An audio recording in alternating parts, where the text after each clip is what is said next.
Hello दोस्तों, स्वागत है आप सभी का मेरे YouTube चैनल स्टडी विद ओम में। आज मैं आप सभी के लिए लेकर आया हूं बाल विकास एवं शिक्षण शास्त्र से 30 बहुत ही महत्वपूर्ण प्रश्न जो आपकी परीक्षा की दृष्टि से बहुत ही उपयोगी है। अगर ये सभी प्रश्न आप देख लेते हैं तो आप अपने परीक्षा के प्रश्न में कम से कम 3 से 4 प्रश्न आसानी से हल कर पाएंगे। तो कहते हैं कि आप वीडियो को लास्ट तक जरूर देखेंगे और हमारे चैनल पर नए होंगे तो वीडियो को लाइक और चैनल को सब्सक्राइब जरूर करेंगे। चलिए शुरू करते हैं। मेरा पहला सवाल है, विकासात्मक मनोविज्ञान में जीवन का अध्ययन किया जाता है। ऑप्शन है गर्भकाल में, जन्म से, जीवन पर्यंत या किशोरावस्था में। तो दोस्तों, विकासात्मक मनोविज्ञान का जीवन का अध्ययन किस में किया जाता है? तो वह किया जाता है दोस्तों जन्म से। किस में किया जाता है दोस्तों? जन्म से किया जाता है विकासात्मक मनोविज्ञान में जीवन का अध्ययन। ठीक है, अगला प्रश्न देखते हैं दोस्तों वीडियो को लास्ट तक जरूर देखिए क्योंकि ये सभी प्रश्न आपकी परीक्षा की दृष्टि से बहुत ही इंपॉर्टेंट हैं।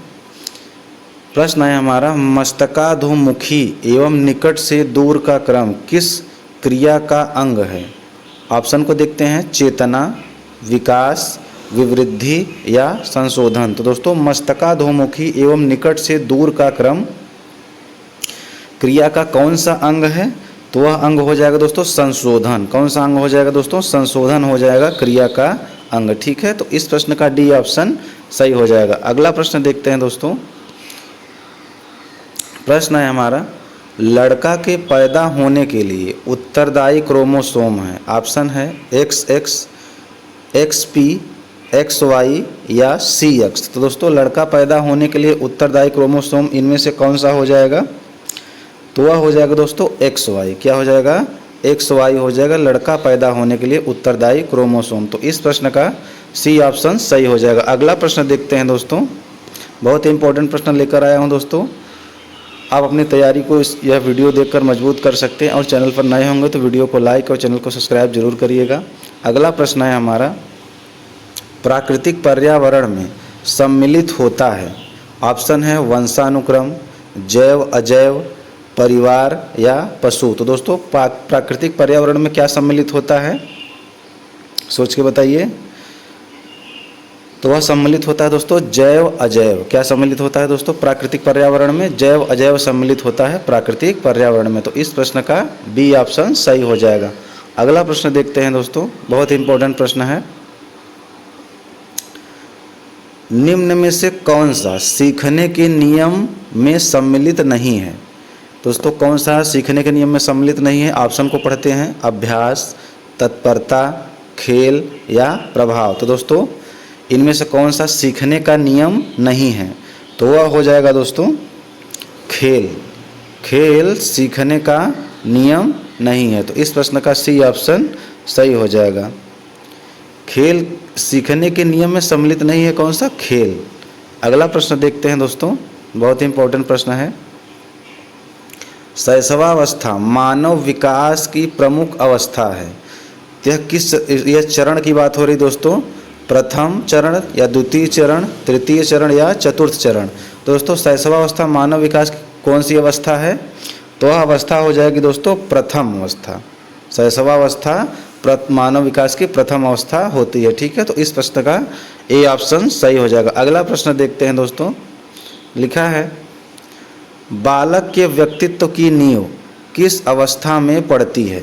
तो दोस्तों, बालक के व्यक्तित्व की नींव किस अवस्था में पड़ती है? ऑप्शन को पढ़ते हैं, शैशवावस्था में, गर्भकालीन अवस्था में, बचपनावस्था में या इनमें से कोई नहीं। तो दोस्तों, बालक के व्यक्तित्व की नींव किस अवस्था में पड़ती है बताइए? तो वह पड़ती है दोस्तों बचपनावस्था में। किस अवस्था में? बचपनावस्था में बालक के व्यक्तित्व की नींव पड़ती है। तो इस प्रश्न का सी ऑप्शन सही हो जाएगा। अगला प्रश्न देखते हैं दोस्तों, बहुत ही इंपॉर्टेंट प्रश्न है दोस्तों। वीडियो को लास्ट तक जरूर देखिएगा और चैनल पर नए हैं तो वीडियो को लाइक और चैनल को सब्सक्राइब जरूर करिएगा।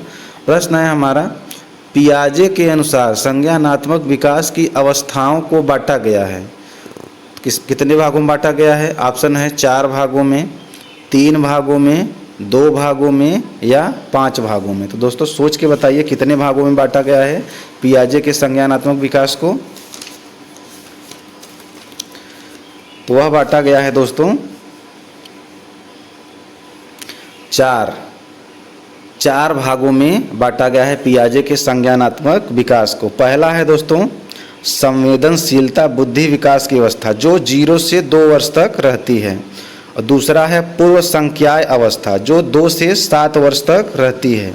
तीसरा है मूर्त संज्ञाय अवस्था जो 7 से 11 वर्ष तक रहती है, और चौथा है औपचारिक संज्ञाय अवस्था जो 11 से 15 वर्ष तक रहती है। ठीक है, तो अगला प्रश्न देखते हैं दोस्तों। बहुत ही इंपॉर्टेंट प्रश्न लेकर आया हूँ आपके लिए।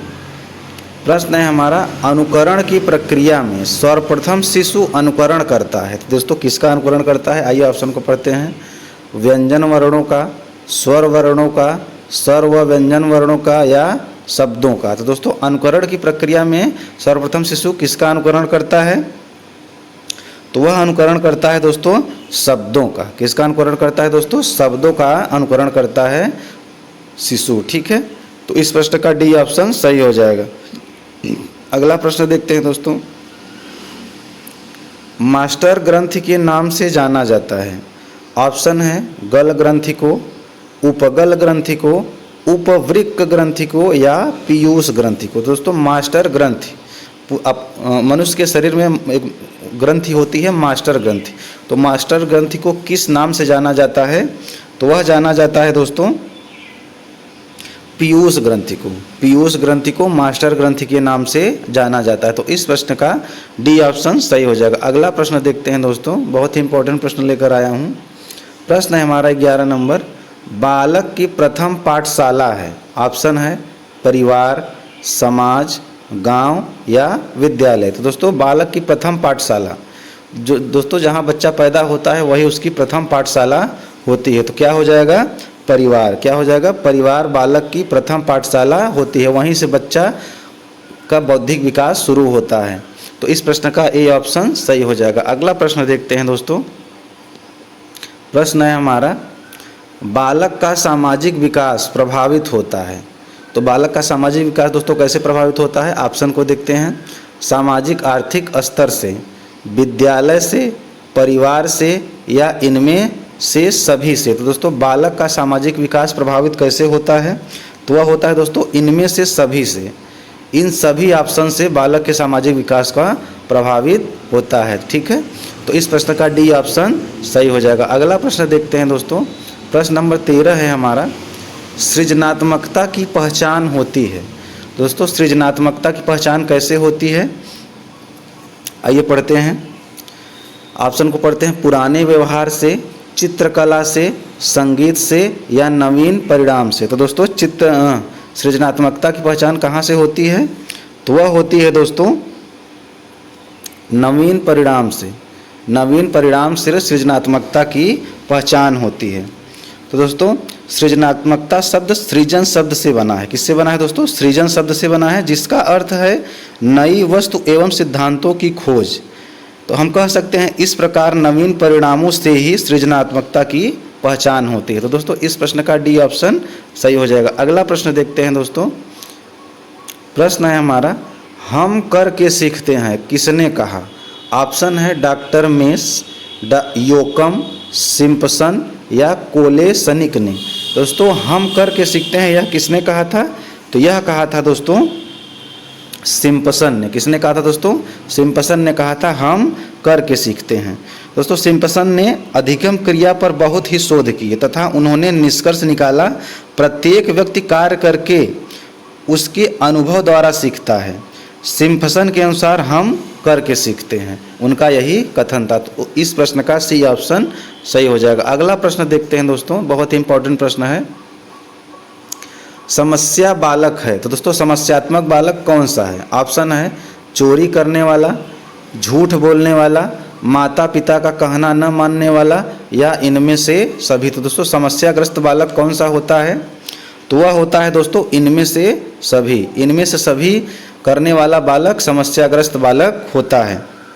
दोस्तों समस्यात्मक बालक वे होते हैं जो अपने व्यवहार को सकारात्मक दिशा प्रदान नहीं कर पाते, वह गलत दिशा में चले जाते हैं और उनके व्यवहार में अनेक बुराइयां आ जाती हैं। जैसे कौन कौन सी बुराइयां आती हैं दोस्तों, चोरी करने लगते हैं, झूठ बोलने लगते हैं और माता पिता का कहना नहीं मानते हैं, गृह कार्य समय से पूरा नहीं करते हैं जो स्कूल में होमवर्क मिलता है, और विद्यालय से समय से पहले ही भाग जाते हैं और हमेशा झगड़ा करते रहते हैं। यह समस्याग्रस्त बालक की पहचान है। तो इस प्रश्न का डी ऑप्शन सही हो जाएगा। अगला प्रश्न देखते हैं दोस्तों, प्रश्न नंबर 16 है हमारा, बालक का मानसिक स्वास्थ्य निर्भर करता है।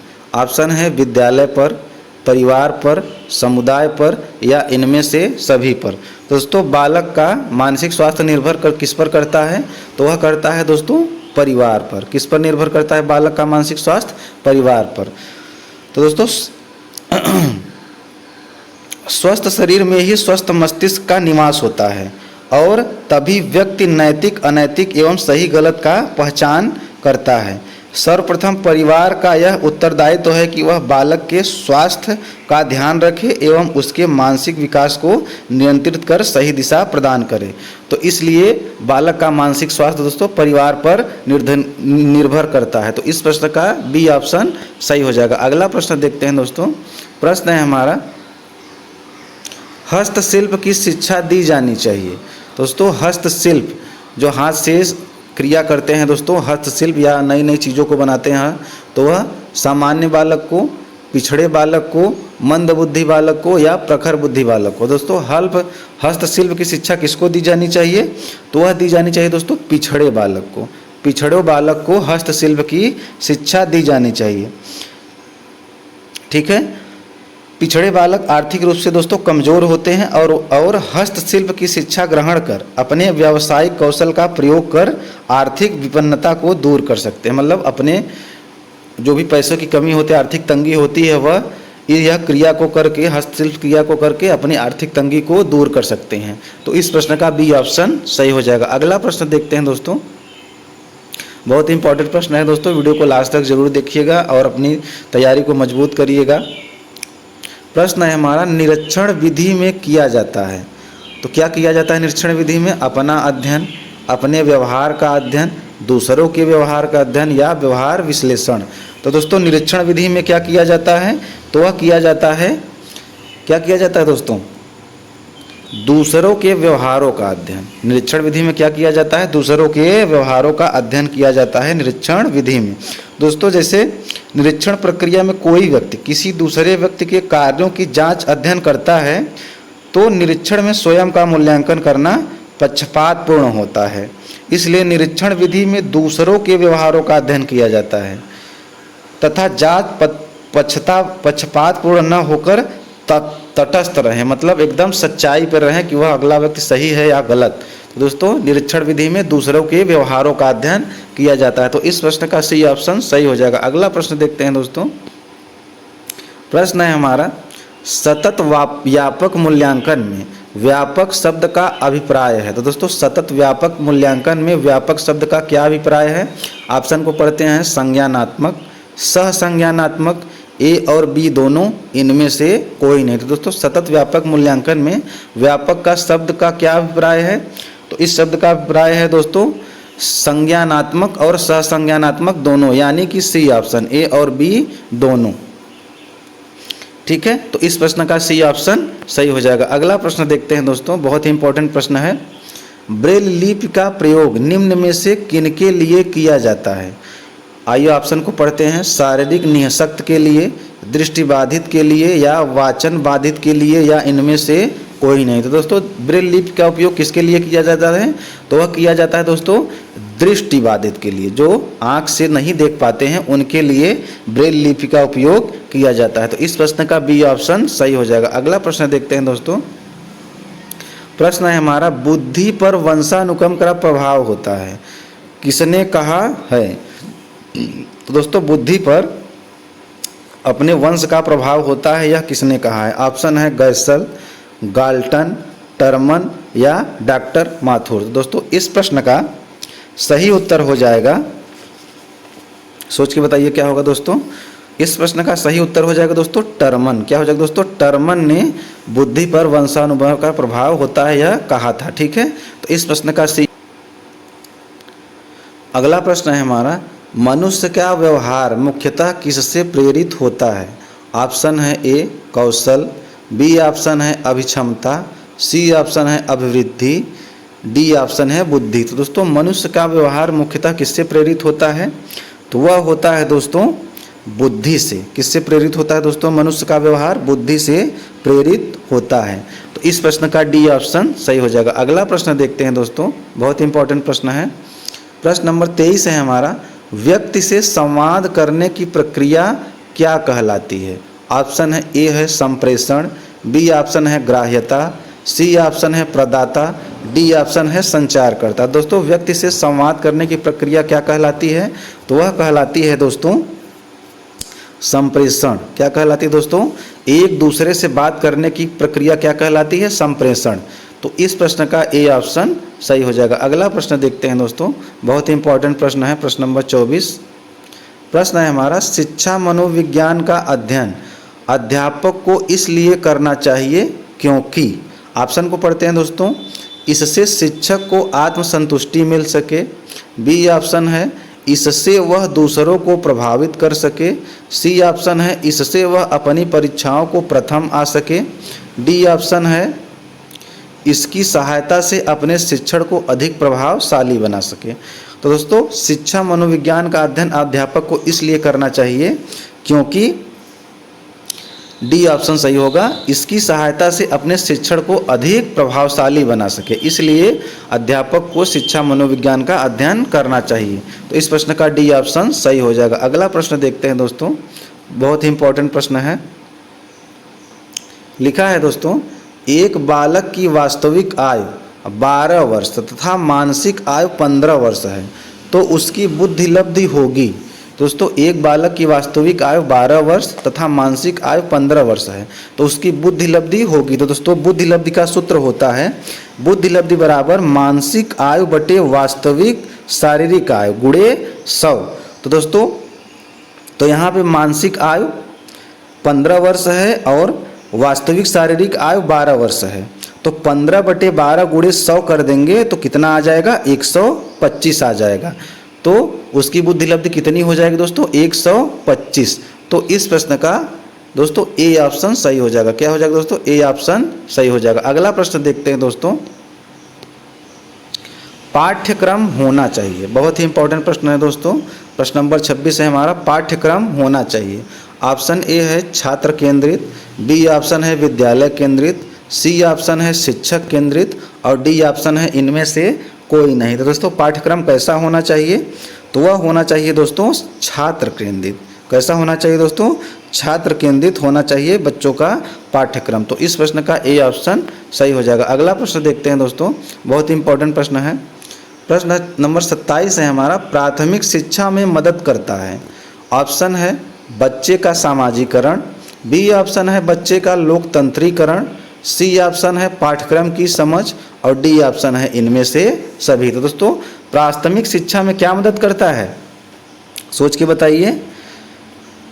तो वह शिक्षा में मदद करता है दोस्तों बच्चे का लोकतंत्रीकरण। क्या मदद करता है दोस्तों प्राथमिक शिक्षा में? बच्चे का लोकतंत्रीकरण बच्चे की शिक्षा में मदद करता है। तो इस प्रश्न का बी ऑप्शन सही हो जाएगा। अगला प्रश्न देखते हैं दोस्तों, बहुत ही इंपॉर्टेंट प्रश्न है। छात्रों को प्रेरित करने की सही विधि है। ऑप्शन है दंड, फटकारना, प्रशंसा या मारपीट करना। तो दोस्तों छात्रों को पढ़ने के लिए अगर हम प्रेरित करना चाहते हैं तो वह कौन सी विधि होगी जिससे वह प्रेरित हो सके और अपने पढ़ाई में रुचि ले सकें? तो वह विधि होगी दोस्तों प्रशंसा। प्रशंसा करने पर बच्चे अधिक तेजी से सीखते हैं और उनमें सीखने की भावना जागृत होती है। तो इस प्रश्न का सी ऑप्शन सही हो जाएगा। अगला प्रश्न देखते हैं दोस्तों, प्रश्न नंबर 29 है हमारा, शिशु के प्रति सहानुभूति एवं प्यार दुलार से किस संवेग की उत्पत्ति होती है? तो दोस्तों शिशु के प्रति सहानुभूति एवं प्यार दुलार से किस संवेग की उत्पत्ति होती है? ऑप्शन को पढ़ते हैं क्रोध, भय, अनुराग या आक्रामकता तो दोस्तों इस प्रश्न का सही उत्तर क्या हो जाएगा? सोच के बताइए। हाँ, तो दोस्तों इस प्रश्न का सही उत्तर हो जाएगा अनुराग। क्या हो जाएगा दोस्तों? अनुराग हो जाएगा। दोस्तों अगर शिशु के प्रति सहानुभूति एवं प्यार दुलार वात्सल्य कहलाता है जिसमें बालक के साथ लगाव होता है, इसे ही दूसरे शब्दों में अनुराग कहते हैं। ठीक है, तो इस प्रश्न का सी ऑप्शन सही हो जाएगा। और लास्ट प्रश्न अपना देखते हैं दोस्तों। आशा करते हैं कि आप वीडियो को लास्ट तक जरूर देखे होंगे और अपनी तैयारी को मजबूत किए होंगे। प्रश्न नंबर 30 है हमारा, सामान्य बुद्धि बालक प्रायः किस अवस्था में बोलना सीख जाते हैं। तो दोस्तों सामान्य बुद्धि बालक के प्रायः किस अवस्था में बोलना सीख जाते हैं। ऑप्शन को पढ़ते हैं, 11 माह में, बी ऑप्शन है 16 माह में, सी ऑप्शन है 34 माह में और डी ऑप्शन है 51 माह में। दोस्तों सामान्य बुद्धि बालक 34 माह में बोलना सीख जाते हैं। कितने माह में दोस्तों? 34 माह में सामान्य बुद्धि के बालक बोलना सीख जाते हैं। तो इस प्रश्न का सी ऑप्शन सही हो जाएगा। दोस्तों इसी के साथ मेरे 30 प्रश्न का बाल विकास एवं शिक्षा शास्त्र का सभी प्रश्न समाप्त होते हैं। अगर ये सभी प्रश्न आपको अच्छे लगे हों तो हमारे वीडियो को लाइक और चैनल को सब्सक्राइब जरूर करिएगा। आपका दिन शुभ हो।